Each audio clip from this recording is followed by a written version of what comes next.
The garage number 9. After some use, I can say this tool is not a good tool, and rather than just tell you, I'm gonna show you all the issues I have. Starting with the fact that yes, this piece did break pretty quickly.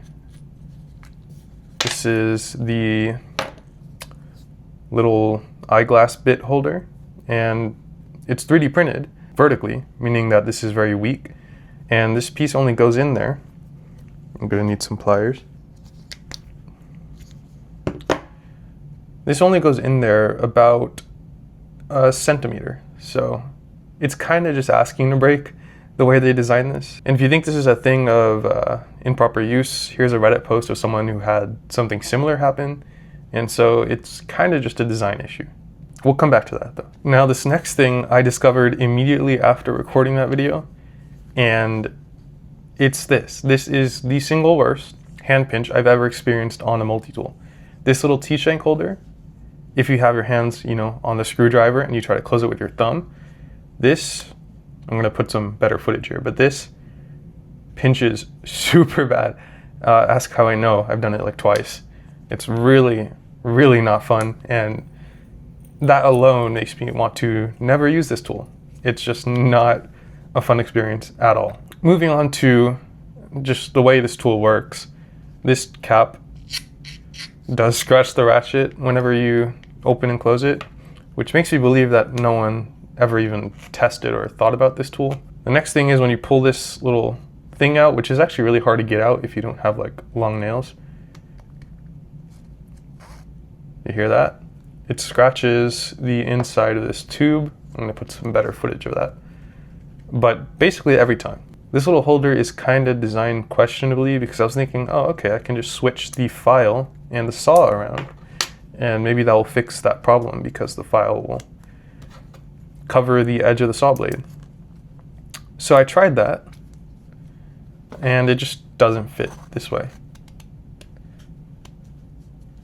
You can see it fits in there, but how am I supposed to pull this out? It is so tight, you would have to use pliers. And it still scrapes the inside, so that doesn't solve the problem. So another thing is, I actually wanted to see how it is to use this tool, like for a project, and so what I was doing was I was disassembling the extruder on my 3D printer because I had a clog. And to actually use this tool, you have to unscrew the cap, then pull out the holder, then pull out a bit, then put it back in, then screw the cap again, and then put the bit in the holder. What would have made a lot more sense, if you've seen the Hoto bit driver, I think they could have done that, where this just is held in magnetically and it pulls out like this, and then you could put it back in. And that would have been a good design change. Which, by the way, this doesn't thread properly all the time. This, very often, it will cross thread. You hear that? So that's not very good. Back to this little eyeglass bit, I wasn't just gonna let this tool be broken, so I designed and printed something very similar, except this was printed horizontally, like this, so there is no real weak point. You can see how it flexes, but it won't snap. And so I'm going to include that file in the description. I don't think many people will really need it, but it's there if you want it.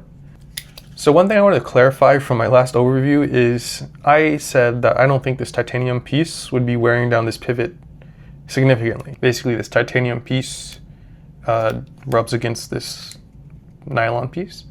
And I think I can correct that now because I've opened and closed it a bunch of times to basically simulate wearing it over time with use. And it already kind of goes past the detemp point a lot, very often. So I think given enough time, this will wear down and probably not work very well. I do have a question for anybody who owns the Leatherman ratchet. Is it supposed to sound like this? I don't know, it just doesn't sound very good. Also, sorry if this video is just a lot of complaining, but I don't have much good to say about this anymore. So what am I going to do with this tool? Well, I think it might be fun to redesign some more of the components. I'm thinking mainly redesigning this little holder.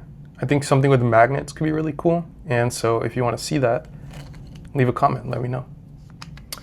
But that is about it. So